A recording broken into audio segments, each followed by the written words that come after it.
particularly in developing country. Pakistan is a developing country, and in Pakistan the forest area is very less.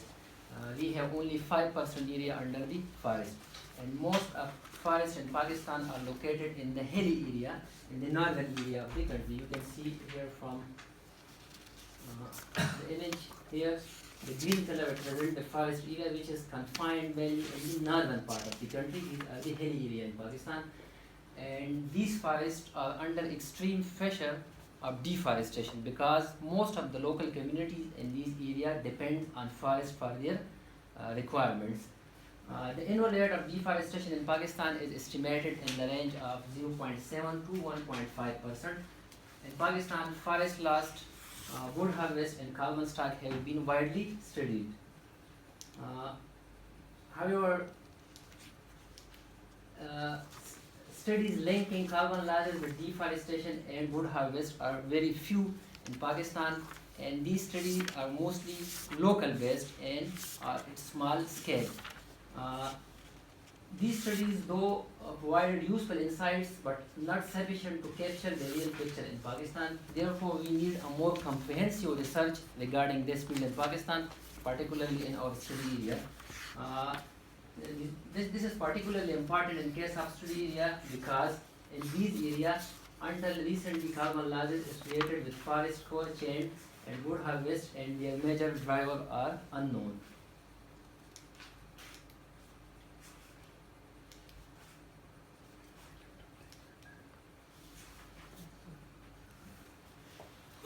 In 1993, in Pakistan, devastating floods occurred. After the floods, the government of Pakistan take different reforms in order to control deforestation and to conserve forest carbon. For example, the government of Pakistan implemented logging ban policy. They also initiated projects like Forestry Master Sector Plan for the monitoring of forest, and similarly, they also initiated joint forest management activities in the country. Logging ban policy was implemented to impose a complete ban on green felling, on the cutting of green trees. However, whether or not this ban policy is effective or not in the controlling of deforestation in the country is not known in the area. Similarly, no attention has been given in Pakistan to the existing forest management regime itself is a driver of deforestation.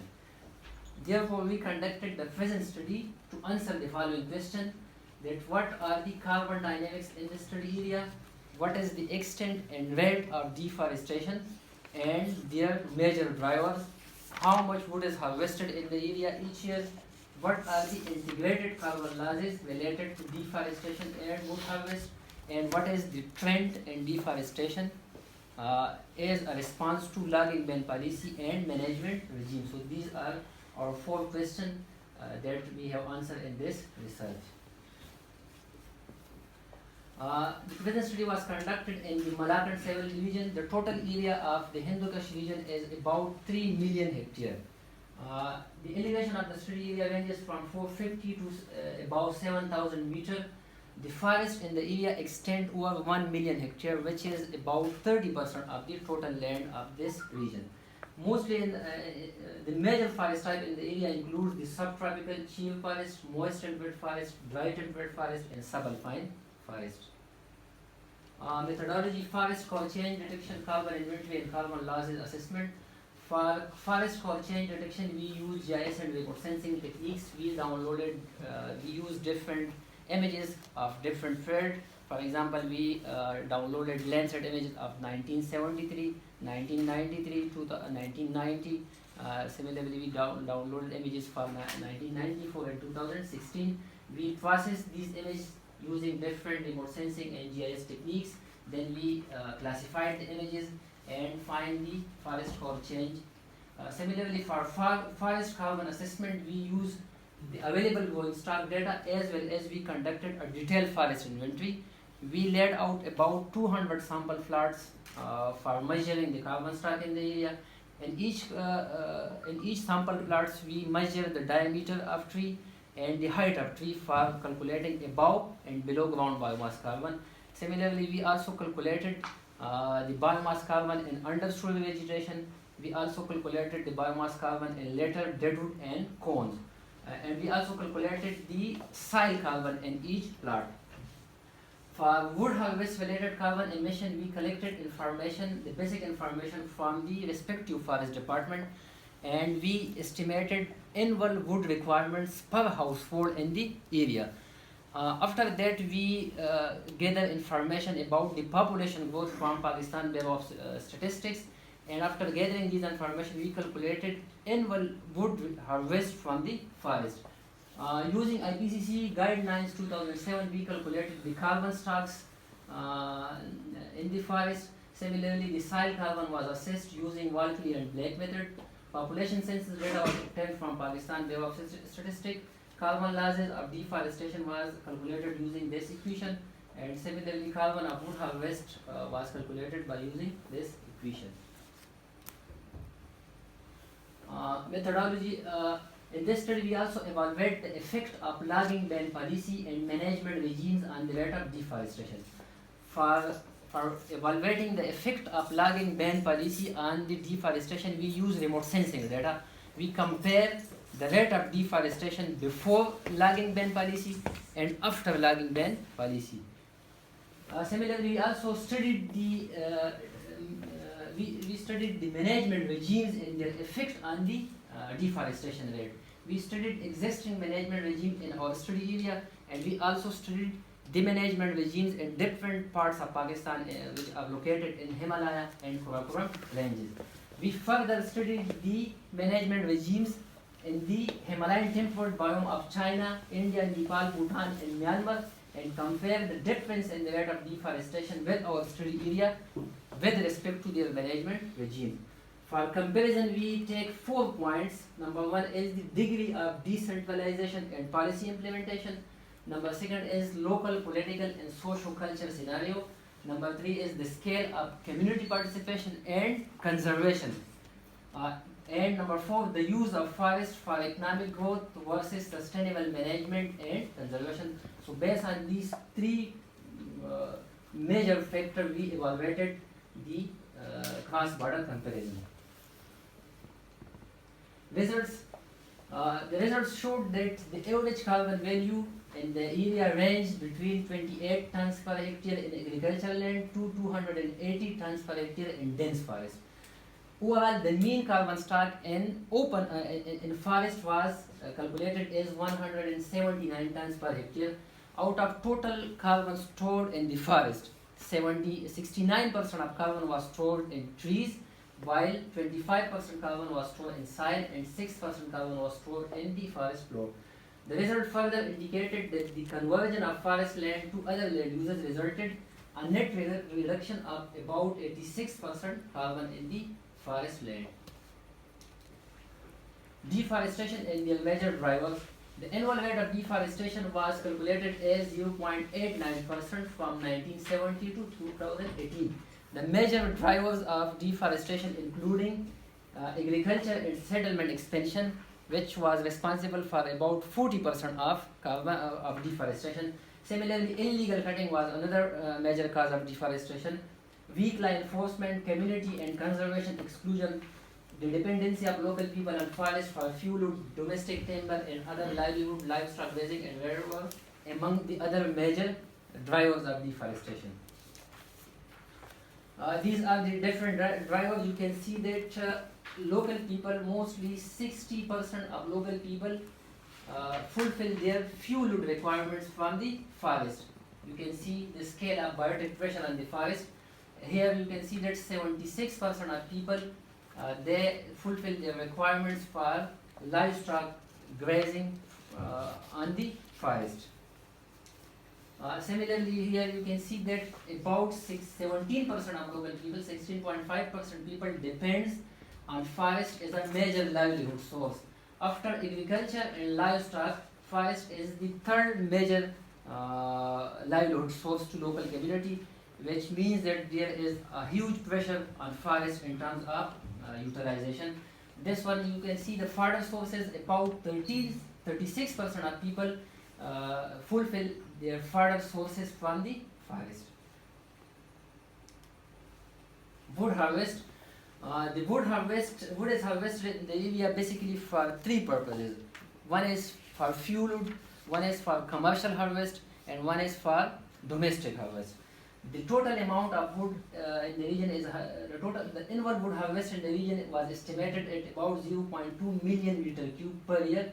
Out of total wood harvest, 92% wood is harvested for fuel wood.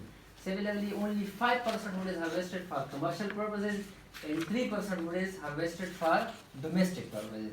So the result clearly explained that most of the wood is harvested for fuel wood.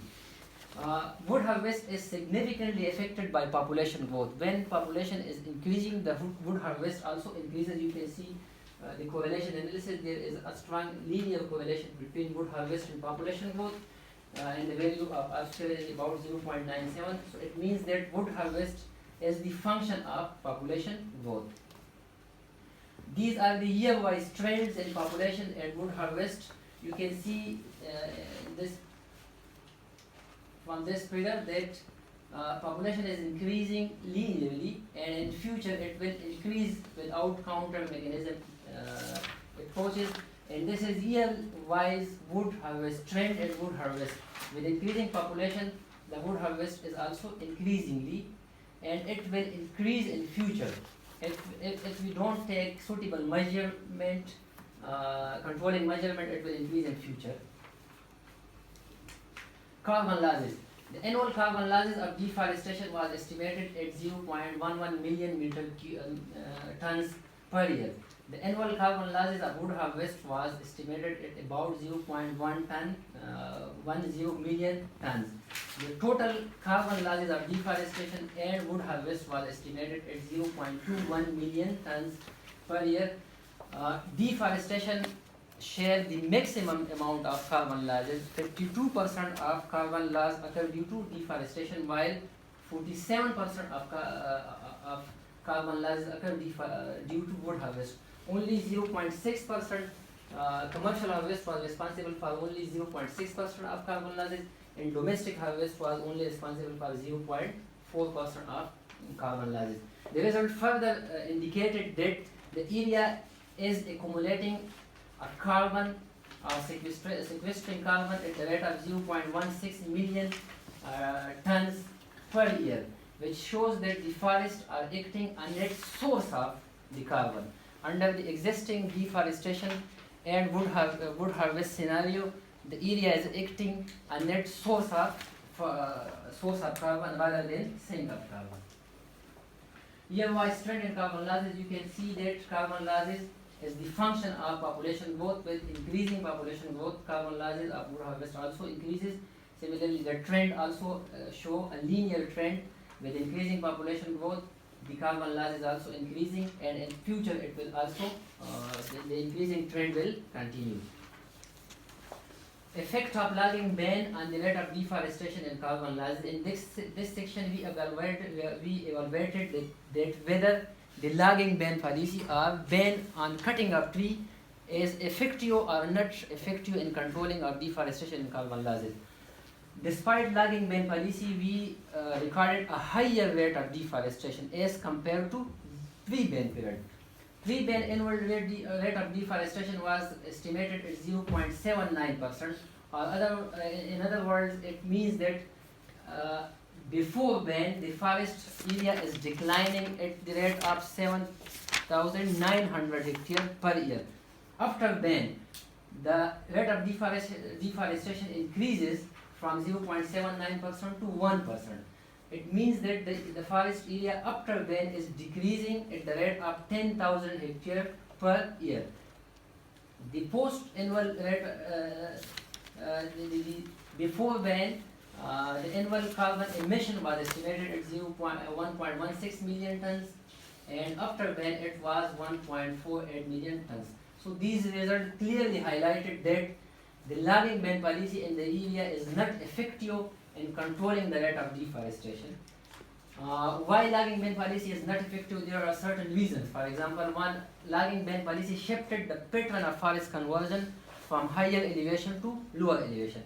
Before the ban, deforestation was mainly confined into higher elevation forest. But And mostly the local people depends on those conifer forests for fuel wood and timber, while on lower elevation forests the local people fulfill their demands for livestock and animal grazing. But after the ban, biotic pressure on lower elevation forest also increases in terms of grazing, fodder, fuel wood and timber extraction, and also agricultural expansion. Similarly, weak law enforcement and monitoring encourage illegal timber harvest. These are the major reasons that why this policy is not effective. Why should people take care of forest and carbon if they are dying from cold and hunger? In the absence of alternatives, ban policy will not work. This is very important. If the government is using top-bottom approach and tunnel approach, they compromises the rights of the local people. Instead of using holistic and bottom-up approach, they are using the tunnel approach. So in order to make the ban policy effective, we need certain things that should be carried out. For example, to make the logging ban policy effective, alternative sources for fuel wood like clean energy, fodder, agroforestry, and agriculture incentives should be provided. Similarly, to make effective this ban policy, we need strong monitoring and law implementations. Similarly, to reduce pressure on forest is a major livelihood source. Alternative sources of income such as trophy hunting, small industry should be promoted. By producing these alternatives, we can make this policy as effective. Effect of management regimes on the rate of deforestation. In study area, there are two types of forests. One is, you can say two categories. One is managed forest and the other is unmanaged forest. The conifer forests, which are located at higher elevation, these are managed forests, belongs to state. The state manage these forests, and the local people in these forests have different rights. For example, they have the rights of fuel wood, the rights of non-timber forest product collection, right of grazing their animals, and share of 60% royalty in commercial harvesting. The commercial harvesting activities is carried out by the respective forest department. And after harvesting, they sell the wood, and after sale, 60% income goes to the local community. The oak scrub forests, which are located at lower elevation, these belongs to local communities, and local communities manage these forests traditionally. They use traditional techniques, local techniques to manage these forests without any scientific knowledge. Management regimes and difference in rate of deforestation in hill area of Himalaya, Hindu Kush, and Karakoram ranges of Pakistan. We compare the management regime of our study area with the different regions in Pakistan with respect to their management regimes. For example, first one is our study area. The forest category in this region is protected forest. Protected forest means these are owned and managed by state with multiple rights to local people. There is unstable land tenure rights, exclusion of community and conservation, weak law enforcement and monitoring, and the rate of deforestation under this management regime is 1%. The next one is reserved forest and private forest. These are located in Himalaya ranges of Azad Kashmir. Reserved forests are owned and managed by government with no or limited rights to local communities. Private owner, these forests belongs to private owners, but these forests are also under the management of government regulation. Here, the law enforcement is strict, and also they include conservation in their management. The next one is reserved and Guzara forest. These forests also reserved forests belong to state. Guzara forests belong to community, but managed by the government. Here we have effective law enforcement and inclusion of conservation and stable and secure rights. Here the deforestation rate is 0.2%. Communal forests, these forests belongs to local community but managed by the government. All ownership rights are admitted, but there is lack of trained and expert staff. Here the rate of deforestation is 0.31. Based on comparison, we concluded that AJK, Azad Jammu and Kashmir with associated management regime have the most positive outcome in terms of forest conservation, followed by Murray and Islamabad. In Gilgit-Baltistan, the land tenure system is stable. However, the government also admitted all ownership rights of the local community, but The relative high rate of deforestation in Gilgit-Baltistan is due to the lack of experts and trained and technical staff. Similarly, the existing management regimes in our study area lack weak law enforcement and policy. They have they excluded community and conservation from the forest. There is unstable and insecure land tenure rights. Continuous government bureaucratic interference are the major drawbacks in the management regime, which is responsible for high rate of deforestation in the area. We also compare the current rate of deforestation in study area with the deforestation rate in the Himalayan temperate biome of different countries of Nepal, Bhutan, Nepal, China, India, Myanmar, and these are located in Himalayan temperate biome. So you can see from the table that in Bhutan there is centralized management. Most of the forests are reserved and 46% forests are protected. Similarly, in Nepal, the government managed forest is about 68% and 32% is community managed. There is strong monitoring and enforcement system. In China, government managed forest is about 39%, while community managed forest is about 59%. Similarly, in India, government managed forest is 35%, community managed is 38%. Species in unstable tenure rights in Myanmar. The results of cross-border comparison shows that country with high conservation priorities and community-based management system with a high level of monitoring and law enforcement priorities in terms of conservation and community benefits, management regimes are development and profit-oriented base have higher rate of deforestation. Furthermore, countries with unstable and inconsistent rights to local community, insufficient monitoring and mechanism also have higher rate of deforestation. In study area, the current forest management regime also lacks conservation priorities, have unstable and inconsistent rights, insufficient monitoring and law enforcement, exclusion of conservation, exclusion of community management. So all these factors resulted a higher rate of deforestation in the study area. Conclusion and recommendation. As we know that population will increase in future, it will produce more pressure on forest resources. So we need counter approaches to control the rate of deforestation and to conserve the carbon losses. These counter approaches included agroforestry, similarly increasing agriculture production on already clear land through modern agriculture practices. If you introduce agroforestry in the area, it will reduce the dependency of forest on fuel wood, on timber, on livestock grazing, so it can control the rate of deforestation. Similarly, if we increase the agriculture production of the already cleared land, as we know that most of the forest is converted to agriculture land.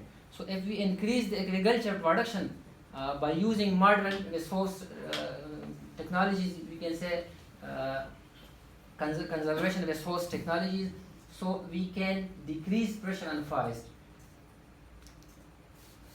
Introduction of modern logging techniques such as RIL, reduced impact logging. In Pakistan, the logging and the tree felling techniques are old. The forest department as well as the local community use these old techniques. They don't know how to cut the tree, where to cut the tree. So without these resource impact logging techniques, they're deteriorating the forest, they're degrading the forest. And degradation, this if a forest is degraded, it will be soon deforested. Similarly, the forests in the area are one of the major sources of local livelihood. To reduce the dependency on forest, alternative sources of income should be generated, such as trophy hunting. The area has greater potential for trophy hunting, such as this animal, this is marho.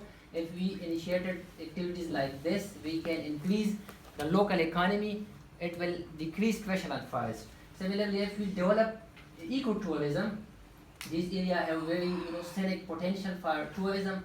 By developing ecotourism in this area, it will increase local economy, so it can reduce pressure on forest.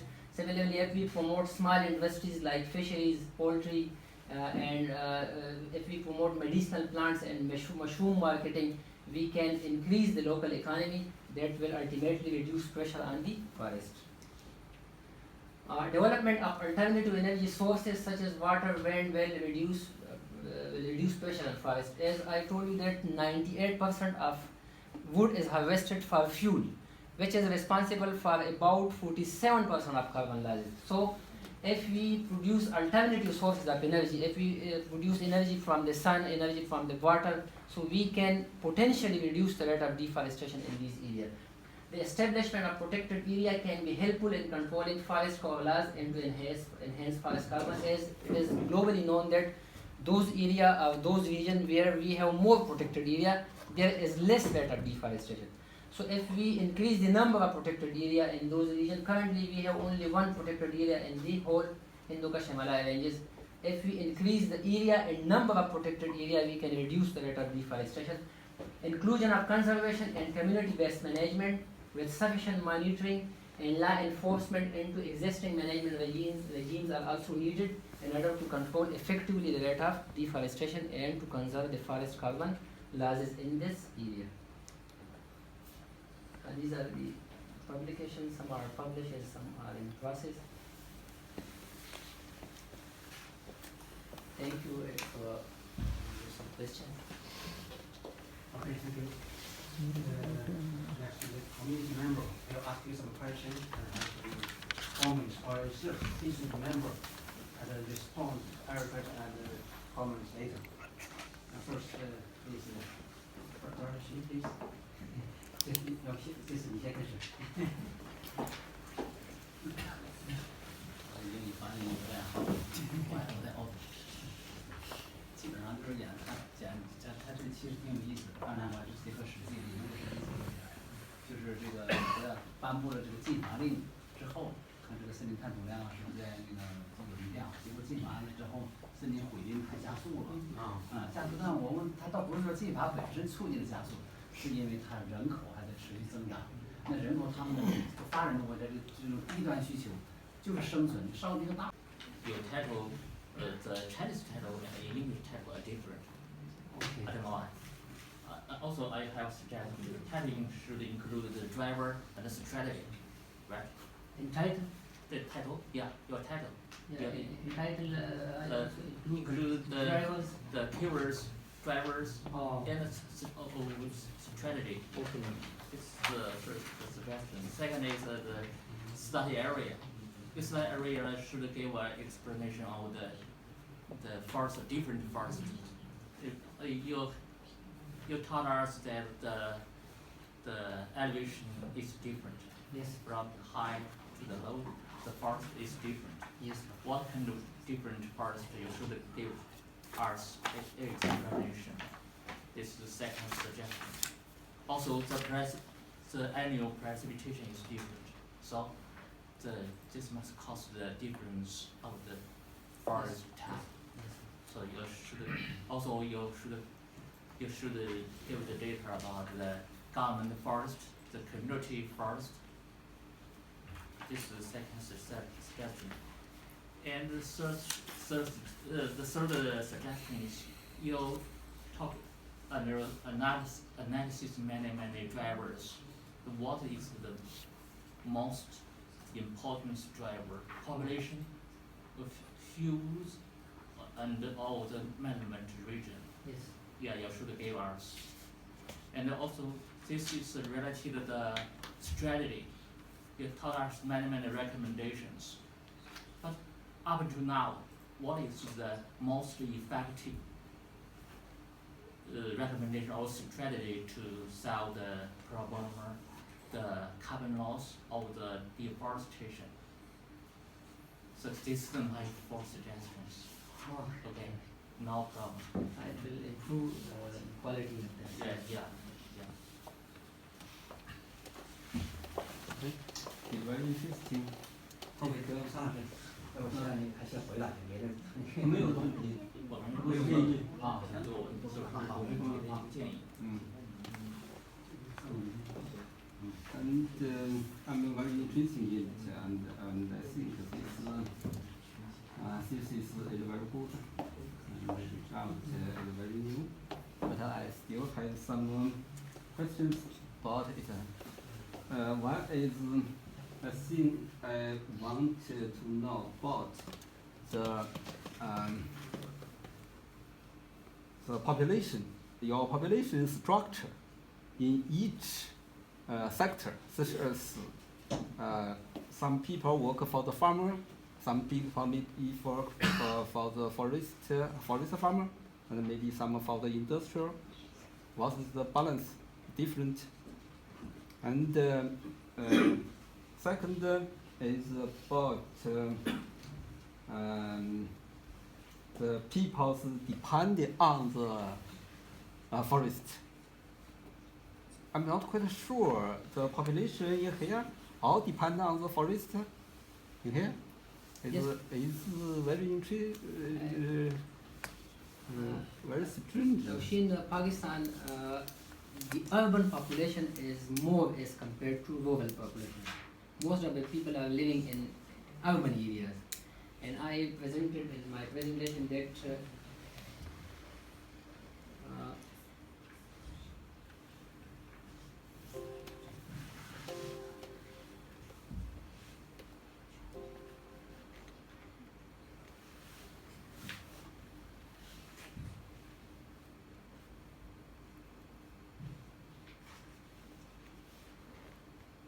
here we can see that most of the forests in Pakistan are located in higher elevation. The green color indicate the forest distribution in Pakistan. 70% of forests are located in these higher elevation, and most of the people, about you can say all people, defends those people which are living inside the forest or near to the forest. They depends on forest resources for fuel, for timber, for grazing their livestock, and also for major livelihood. I told that about 17% people depend on forest as a major livelihood. So this is the one major issue in Pakistan, that population is also increasing day by day in these rural area also, and most of the people are living there. And the only one source for those the main source for the local people is forest. They take their economy depend on forest mostly. So this is big issue, and most of the people are farmers. Okay. And, as I told that agriculture is the first, the livelihood source. After agriculture, livestock is the second livelihood source, and forest is the third livelihood source. So these three things are interlinked. If people want to increase agriculture production, if people want to increase their livestock, they will ultimately cut the forest. Yes. Okay. This is we call like bad link triangles linked together. Yeah. It's not easy to resolve. And should let the government or local community to find a new industry to transfer Yes, for this the is population. important. This is very important. It is very important. We need land management strategies. Mhm. There is in those areas we don't have any land management activities. Anyone can build a house in an area without permission of government. And they constructed big houses for a family. They utilize more land for houses. And so if we improve these situations, if we introduce land management policies, if we fix certain areas for settlements and certain area for agriculture and certain area for forest, so we can control the situation. Okay. Another maybe kind of resolution is a kind of energy. The people use energy. You said most of the forests will be used for the firewood. For fire, 92% wood is harvested for fire. Are there some coal, some natural gas, some things like that? Yes, Laushi, we have most of the viewers in Pakistan comes from this conducted research that after invasion of there is war situation in Russia, and most of the people migrated from Afghanistan to Pakistan. It also put some pressure on the forest. I just gave some portion on this on my discussion portion. They have some impacts, but it needs detailed studies. For Yes, for deforestation. Yeah. But there is linkages between the migration of local people from Afghanistan to Pakistan and deforestation.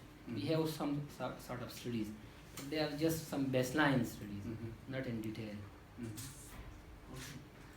Uh,